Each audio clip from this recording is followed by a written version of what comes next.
Welcome back to a new video on another compressor housing that I'm working on. I'm part way through this housing, as you might have seen in a couple of other videos, but basically I've just been creating a box. I'll turn the camera on, I'll show you where I'm up to. Right, so far I've made a 3x2 timber frame to sit around the compressor. I've took the housing off the belt, basically the mesh guard, because obviously when it's in the container it doesn't need it, and it was rattling a little bit as well. So done the 3x2 frame. I've then plasterboard lined it, as you can see. This is the front cover that's going to be going on it, and then what I'm starting on now is the air duct in to the compressor.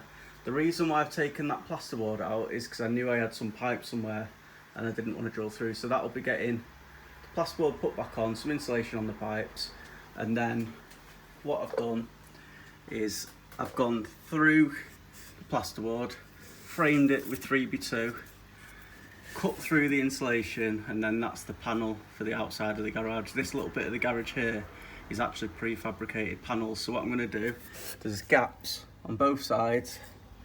I'm going to drill a 4-inch hole on each side of here, and then this is going to be 6 inches deep. So on the outside, 6 inches deep there. The air's going to come in, hit a baffle, across, start to go down, and then I'm going to put a couple of angled baffles in here, so the air inlet shouldn't hopefully let any noise go outside. I'm not overly concerned about the noise coming into the garage, so I'm just going to have a big fan on the side here, and I'll see how it is. If necessary, I will baffle the outside of the fan as well. So here's how it's going to work. So I need to still cut the holes in the concrete, but the idea is the air's going to come in there, it's going to go up, hit this baffle here, down, hit the baffle, down, then straight down, and it's going to hit basically where there's a fan blades are on this pulley, and that's going to cool down the compressor, and then there's an air intake there. My actual air intake I'm going to mount right at the back there, so that obviously it gets the cool air on it. Then the fan hopefully will be on the side here. If anybody's wondering why I'm taking the air from outside, it's because I may well add an air fed mask, and also when I'm painting I want the air to come from outside rather than inside of the garage, because even just the little bit that I've been painting so far, you can see a little bit of red just on that fan motor there, and that's just from pulling in for maybe an hour's worth of spraying, so I don't want to ruin the compressor. I'm going to plasterboard the sides, plasterboard the front, and then just put a piece of ply on the front, and that should suppress any noise. By putting the baffles facing in the downwards positions there, the idea is, or the hope, that the noise of the compressor, if it tries going up, it's much more difficult to get up and around and outside again. I've drilled 2 pilot holes now in the concrete. From the outside I'm going to drill another 2 a little bit lower down, and I've got myself this morning 4 of these air vents, which should pass absolutely plenty of air. As you can see here, the 4 holes, 1, 2, 3, 4. So the way I like to do it is to score the holes first that I'm going to be making. That way I can remove the drill bit and I can just go through the core bit, so it saves it snagging. So I'll come back to you once I've drilled the 4 holes. Right, that's the 4 holes drilled. You can see loads of airflow will go through there. I think each one is 100 square centimetres. So I'll get the vents on now, and then I can crack on with inside again. And there's the vents fitted. Here's the view from inside the enclosure. Obviously I need to vac up this, but we've got the 2 air vents down there, and then obviously the 2 up at the top. So I'll turn it on now, show you how loud it is with the box open.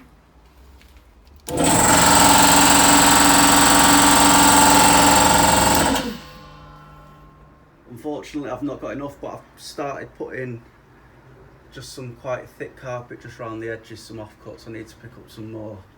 Need to do just the top bit there, and then try and get something around the back, and then obviously the front as well before I put the plasterboard on, and then the ply, just to try and muffle the sound a little bit. Here's how I've got the air box. So I've actually put the air filters that it came with back on, because the tube fits perfectly onto them, so it's just an extra filtration system. And then I've got my other air box mounted there to the front, 2 pipes going down. On the front of the air box, if I can get it in, the air inlet's that circle there, so I may pipe that over to nearer the hole. Just show you how the front's looking. So hinged it off here, cut it out a section, 3x2 framed, and then I've put some draft proof so like to sound dead in the door. Now I've got the door temporarily screwed shut because I need to get some latches for it. I've still not got the fan, so this will just be a sort of an early test just to see how the box is working. Plasterboarded this, and then I've got a sheet of ply over it as well, and as you saw, I've carpeted as much as I could, but this is all removable. I'll turn it on anyway, let you have a listen, then I'll show you what it's like on the outside as well.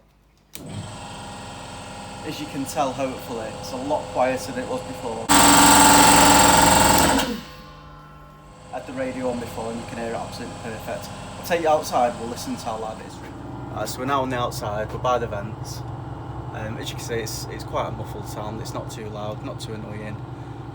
Just the other side here, I've got our utility room, and in the utility you can't hear it, it's no louder than the fridge humming.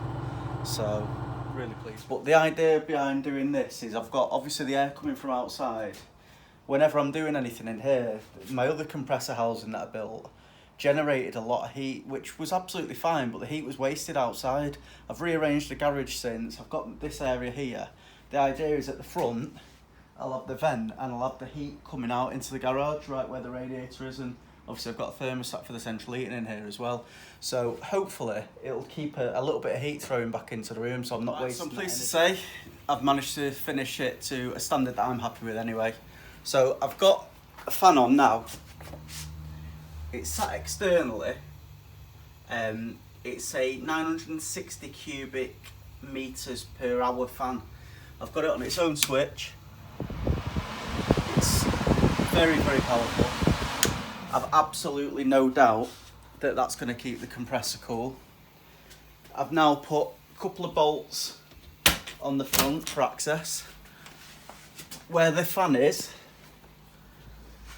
I've just put a small baffle on it. I'll show you why in a second, but I don't think it needs any more than that.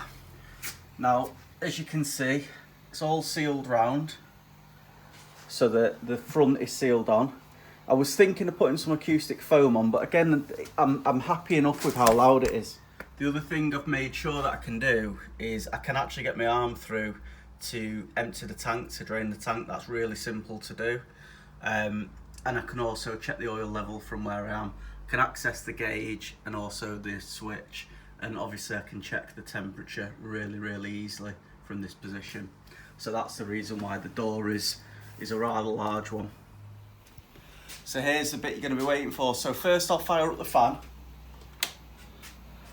and then we'll put the compressor on. I'll bring you nice and close so you can hear it. And that's it. The noise that you can hear is pretty much all coming from the fan area. Turn the fan off.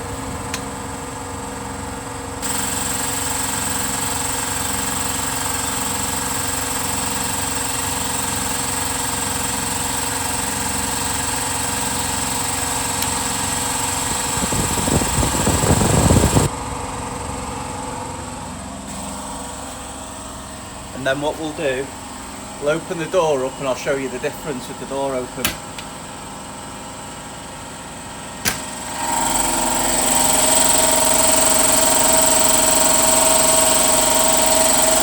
I think we'll agree that's a massive difference. I'd say the cupboard it's in is maybe just over a cubic metre, so it's going to get an awful lot of air changes. It'll probably get a good couple of air changes per minute. If anybody's interested, I've got a video on this here. This is my water trap. It's a DIY water trap that I've done. About an hour's work to sort that out. Since I've done it, I've not got any water whatsoever in the airlines. A few people said to me that it needed to be more involved, more ups and downs, more taps, more drop-offs. but the amount that I use it, I've had absolutely no water going down the lines. I think you can hopefully see just in the back there, I've got a sandblasting cabinet, a 220 litre sandblasting cabinet. That's going to be coming up in a future video. I've got on order, which is why I can't bring the video out yet, a vortex filter that I'm going to be using on the vacuum. So I'm going to be trying to build some sort of dust collector. So I'll be doing a video on the dust collector and assembling the sandblasting cabinet, sort of DIY style again. So if you're interested in that, look out for that in a future video. Another thing that I've ordered, I actually ordered this because it was cheap on eBay. I think it was £35 delivered. It's a really, really powerful fan. I'm going to use that for paint extraction. So I do appreciate it's not an explosion proof one, but I don't do that much work. And as long as I've got a paint filter on it and it's going straight to outside, I'm sort of happy to take that risk. It did say it was for restaurants, it did say it was used for factories, and it did say it was for automotive use. Personally, I'm not 100% on that, but I will be using it. I think it'll keep the fumes down an awful lot. So I'm going to be building this in some form of box, only a small one because I don't want to take up a lot of space storage wise, but that'll be made into a box with a pre-filter on it to try and keep out the paint. I'll show you what the actual compressor housing looks like from a distance now it's finished. Oh, just in the video there you can see that's the welding cart that I made. That's in one of the previous videos, and that's got the gas bottle attached. That was £21. So to be fair, it was 21, but I've just had to pay £21.98 for the next cart that I've ordered. So that'll be for my MIG welder. So that's the unit there. As you can see, the air goes up. You saw earlier on in the video how it goes outside, and it's adequately quiet as well on the outside. So really, really pleased. So that concludes the video. Please, if you did enjoy it, or if it was useful for you, don't forget to subscribe to the channel. Have a look at the previous videos on the welding cart, on the water trap, and then on the Metro if you're interested in the Metro. And look out for the future videos that I've got on the Sandblaster. I've got a couple of bits in here that I'm going to be sandblasting. So this is what I bought it for them, and then I've got the wheels. I was going to go for a smaller sandblaster. Reason why I went for the bigger one, because I do want to blast the Metro turbo alloys that I got. They've been partially blasted, but I want to get them to a slightly better standard. And I'm sure as I'm going through the car, and I've got another project planned after this car, I will use the Sandblaster a lot, so I'm hoping it's going to be good value for money. I'll see you on the next one.